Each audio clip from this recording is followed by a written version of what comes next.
여러분 안녕하십니까? 어, 11월 11일 금요일 영상 새벽 기도회 시간입니다. 성경은 다니엘 5장 1절로 16절 말씀입니다. 어, 말씀 보시는 대로 오늘 본문의 주인공은 벨사살 왕이라는 사람입니다. 이 벨사살이라는 이름은 실은 그 바벨론 전체 그 왕의 계열에 있어서 이름이 들어있지 않은 사람입니다. 이 바벨론의 마지막 왕이었던 나보니두스, 제가 어제 나보니두스가 너부갓네살의 손자쯤 된다고 이야기했는데, 나보니두스는 어, 너부갓네살의 그 아들이고요. 그러니까 나보니두스가 결국 이제 바벨론의 마지막 왕이 되었는데, 그 나보니두스의 아들 가운데 벨사살이라는 사람이 있었고, 그가 아버지가 뭐 원정, 이런 나보니두스 같은 원정을 위해서 어, 해외로 나간 사이에 대리 통치를 하던 그런 시기가 몇 년간 있었습니다. 그래서 그 시기에 벨사살이 이런 오늘 본문에 나오는 이렇게 거만한 일을 벌였을 수도 있고요. 또 이제 어떤 사람들은 뭐 왕도 아닌 사람이 아버지를 대리 통치하면서 이렇게까지 그만한 짓을 하지는 않았을 것이라고 보면서 오히려 나보니두스의 뭐 형이라고 생각됩니다. 에윌 모로닥이라는 사람이 느부갓네살 직후에 그 왕으로 있었습니다. 그래서 에윌 모로닥이라는 사람을 혹 무엇인가 여러 가지 이유로 혹은 또 잘못 기록해서 벨사살이라고 기록한 것이 아닌가라는 그런 추정도 합니다.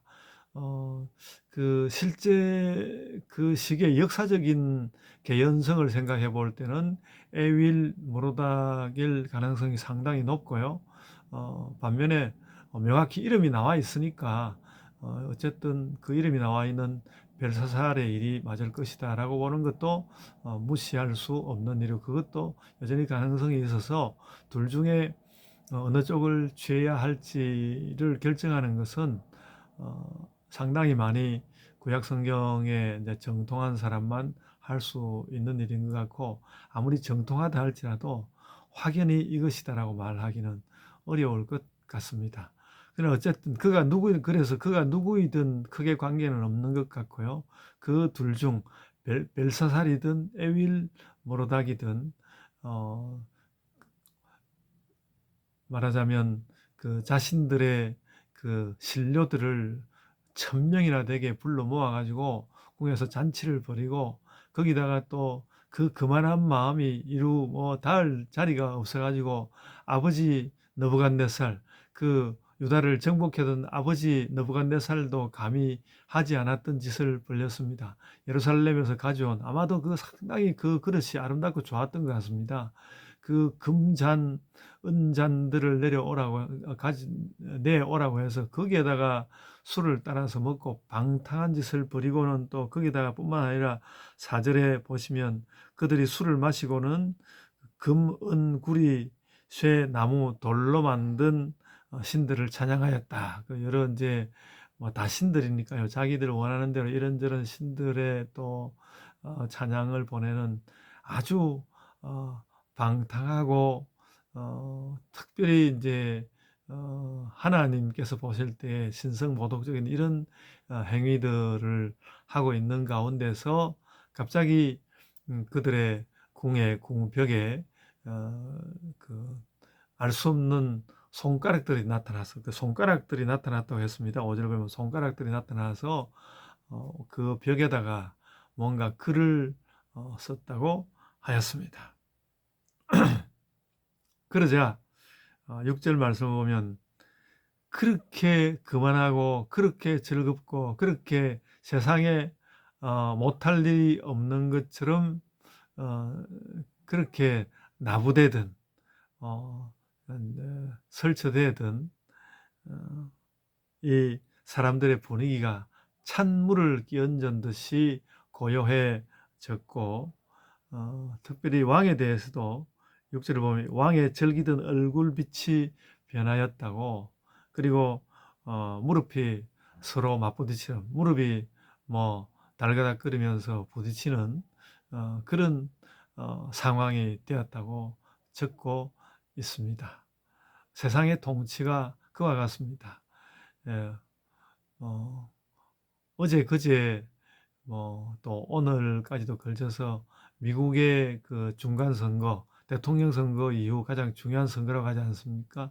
그것으로 인해서 현재 미국 대통령의 입지가 좀 더 좋아질 수도 있고 나쁠 수도 있는데, 좀 더 나빠질 가능성이 더 많다고 했다가 생각보다는 뭐 그렇지 않다는 이야기도 나오고 그러고 있는 중입니다. 우리나라도 여전히 대통령이 세워진 지 6개월이 지나서도 여전히 아직 그 오히려 이제 정권을 잡은 쪽에서 계속 그 어떤 정치 다툼을 벌이고 있는 듯한 그런 느낌을 지울 수가 없고요. 그래서 우리나라도 굉장히 불안정한 가운데 있는데, 뭐 여러 가지 사건들 가운데서 대통령은 자신의 그 권자가 매우 그 위태롭다는 느낌을 받을 것입니다. 그가 계속 그런 가운데도 자기의 그 권력 자랑하고 싶은 욕심만은 여전하긴 하지만은 위험도 많이 느낄 것입니다. 그래서 어느 날 정말 무릎이 맞부딪히는 그런 일을 만날지도 모른다는 생각을 가지고 그가 정치에서 좀 더 바른 자세로 나가 주었으면 그것이 우리가 할 수 있는 이야기일 것 같고요.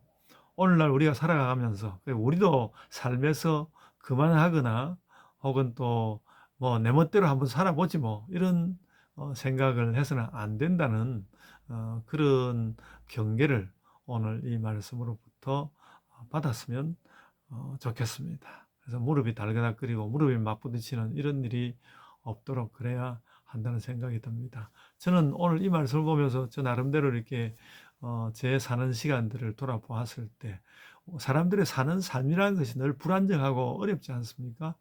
저도 그런 뭐 경우들이 많았고, 또 당장 뭐 오늘 내일이라도 어떤 어려운 문제 혹은 저에게 위험이 될 수 있는 일들이 이렇게 벌어지면 마음이 쪼그라드는 것이 사실이거든요. 요즘 자꾸 이게 금리가 올라간다고 하는 것 때문에 저는 추이가 어떻게 될지 사실 좀 걱정스럽게 쳐다보고 그렇게 하게 되거든요.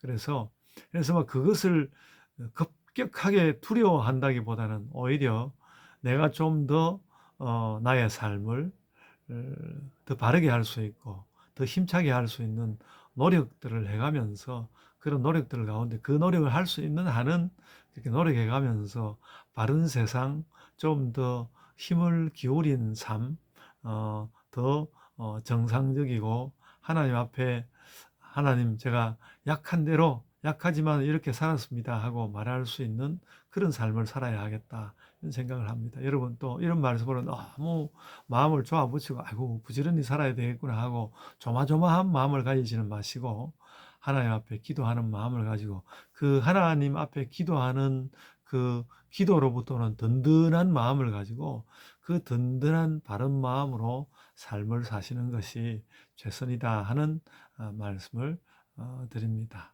뭐 이런 일이 있은 연후에 그가 결국 다니엘을 부를 수밖에 없었다라는 말씀만 오늘 드리고요. 내일 또 이어지는 말씀에서 이 주의가 어떻게 되는지를 살피도록 하겠습니다. 하나님께 기도하는 단단한 마음으로 알맞은 삶을 살고 또 힘찬 삶도 살고 개혁도 하지만은 늘 하나님께 기도하는 단단한 삶을 살아갑시다. 그런 말씀을 드리고 오늘 말씀을 마치겠습니다. 이제 제가 기도하겠습니다. 주님 은혜 주심을 감사드립니다. 주께서 우리를 부르셔서 경성시키셨던 그 마음을 가지고 우리가 이 땅을 살게 하여 주옵소서. 단단한 마음도 가지게 하여 주시고 겸손한 마음도 가지게 하여 주시며 외람된 태도를 취하지 않는 그런 모습으로, 교만해지지 않는 모습으로 이 땅 살아가는 저희들이 되게 하여 주옵소서. 주께서 영광 받아 주옵소서. 감사하옵고 예수님 이름으로 기도드리옵나이다.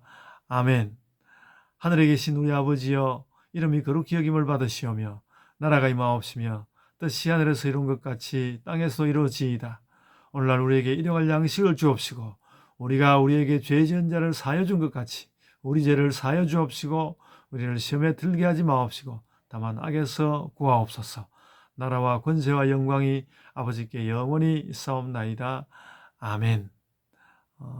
세상 가운데서 삶을 이렇게 아무렇게나 살지 말자 하는 그런 교훈을 가지고 오늘 하루의 삶도 또박또박 부지런히 그러나 행복하게 그만하지 않게 살고 기도하는 삶을 사시기를 바랍니다. 이제 각자의 기도로 기도하시겠습니다.